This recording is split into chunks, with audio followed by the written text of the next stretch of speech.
We're at a time now in church history that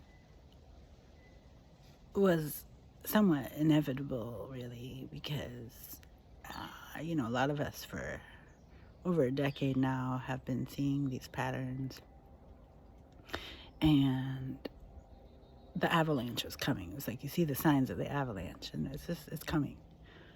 And apart from an act of God, there's nothing that could stop it.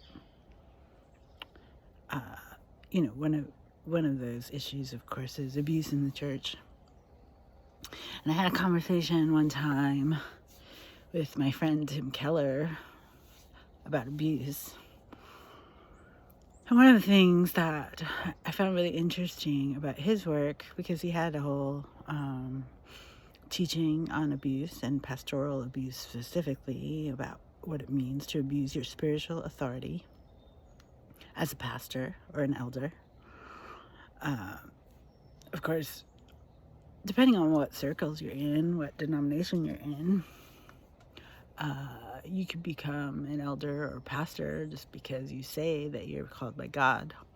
And so there are certainly those churches where anyone with enough charisma and communication skills can put themselves into a position of leadership. And there's no real vetting, there's no real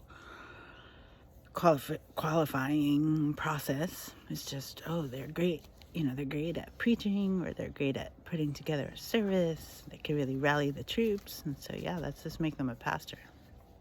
So there's that. And often, we all know there's plenty of churches, mega churches, where that happens. You get all these people in leadership positions, and there's no sense of real qualifications.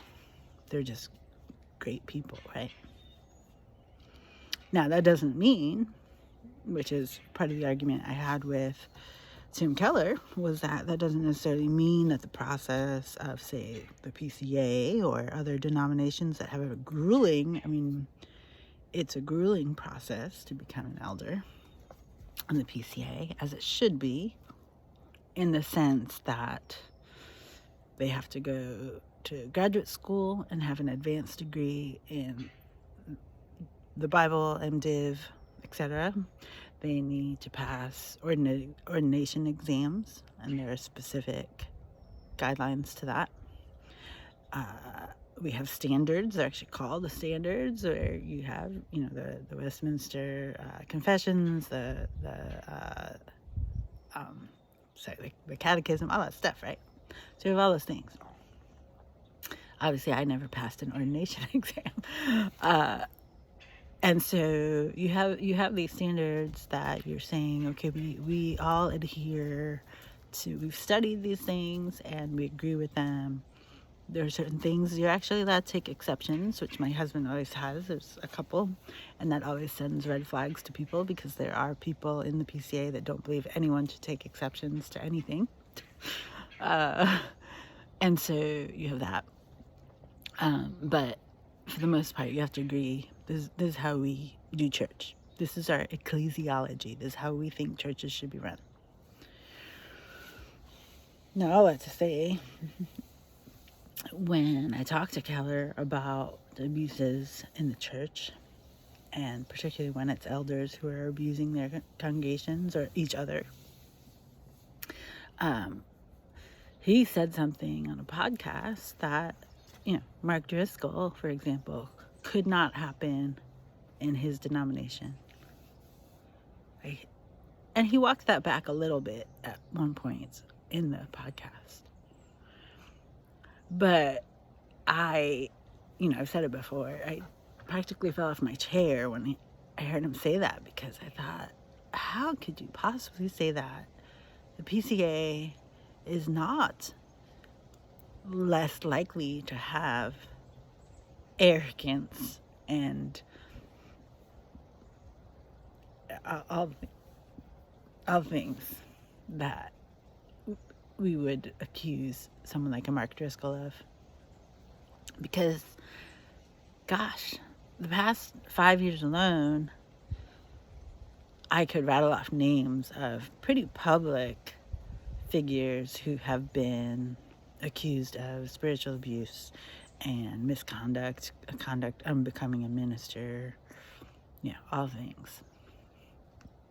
And with credible evidence, credible testimony of people who've worked for them, people who've known them well, people who have tried to address their issues, who've tried to do things the biblical way. By the time we hear about it publicly, there's been years of work behind the scenes trying to do the right thing. And that's, I want everybody to understand that. It's like once we go public, and it's, it looks like we're just going scorched earth on people, but we're not. We have been doing the work all along.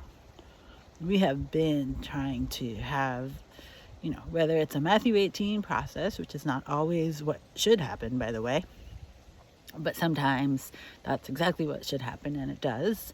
And then we're at the point of telling the church. And that's the step we're at. Tell the church. What does that mean?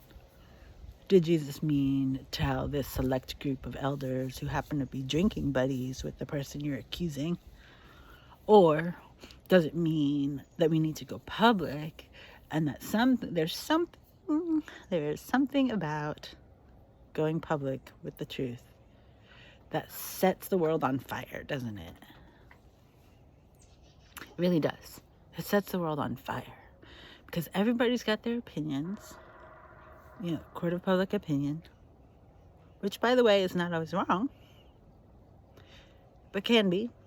Sometimes the information is misleading or not everyone gets the same story. And so how do you deal with that? How does a wise, discerning leader navigate that process? Now, the process itself is something to have longer conversations about. But one of the things that I've realized over the years is that when you have someone who is directly involved in a situation, whether they're the person who's accusing or they're the ones who are accused, if they're the ones at the microphone telling the story,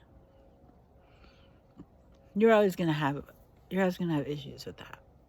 Now, there are people who can be wise and discerning and reasonable and not biased.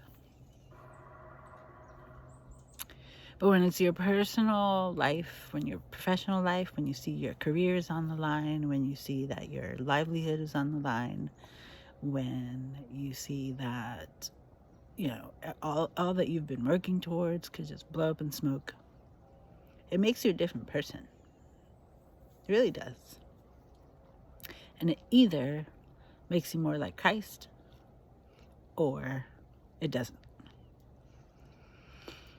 And to me, there are a lot of pastors and elders running around showing their cards. I mean, they really are. They're showing everything they've worked for, everything that they believe they've been doing all this time. And it's discouraging to me that we're watching these people reveal who they really are.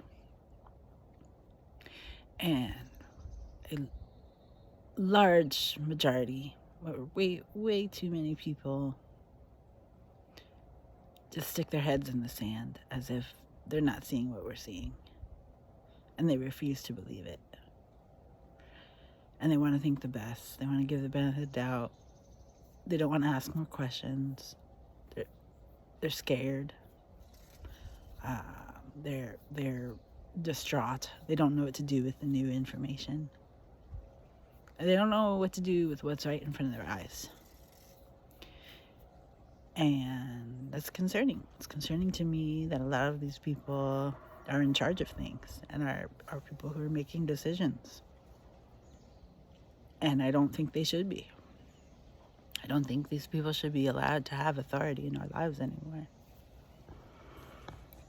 And it's difficult. What do you do with that?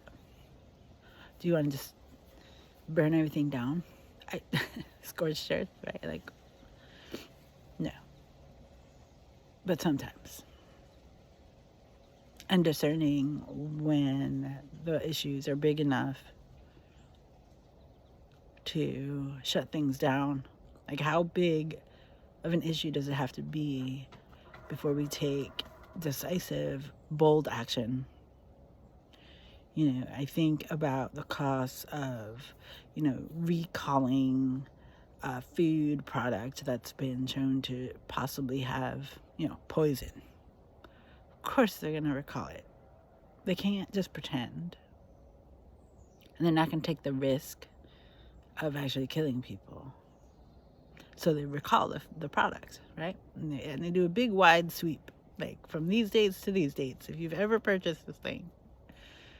And people can panic, but you can also try to be reasonable and try to be honest and transparent about what happened and what the risks are. But you eat the cost. You say, we cannot afford to kill one person or to harm one person. One person. Not one. And that's where we're at in the church.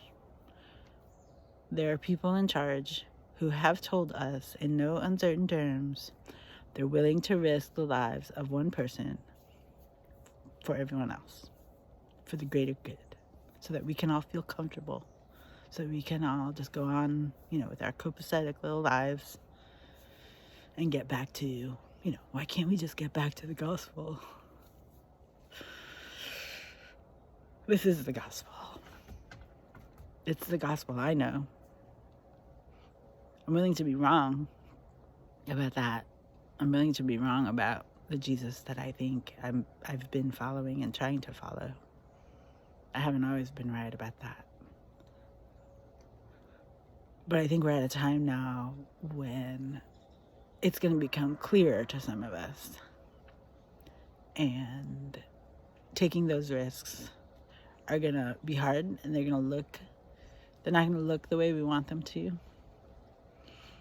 And I, for one, am worried. And every day I've had to go to Jesus. I've had to say, I don't know what's happening. I don't trust people. I don't trust the people in charge to make the right decisions. I don't trust people who are supposed to be Christ following, people who are supposed to be following Jesus. I don't. There are people that I absolutely do not trust anymore. I don't respect them for the choices they've made. And I don't think I have to. I have to love them, which is not the same. But then I also have to make choices for myself and for my family that protect us from the harm and the potentials of danger that other people put us in. And I want to protect the people who are most vulnerable, people who are feeling incredibly scared and marginalized right now in our society.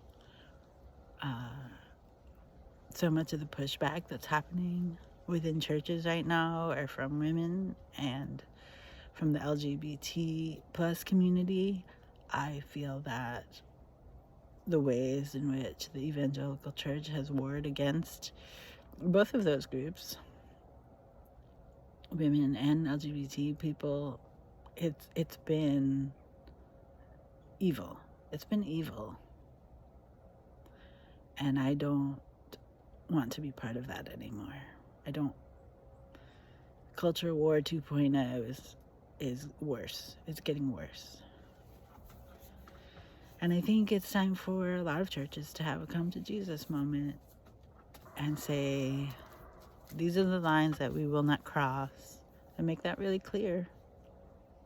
And you'll have people leave. You'll have people fall out.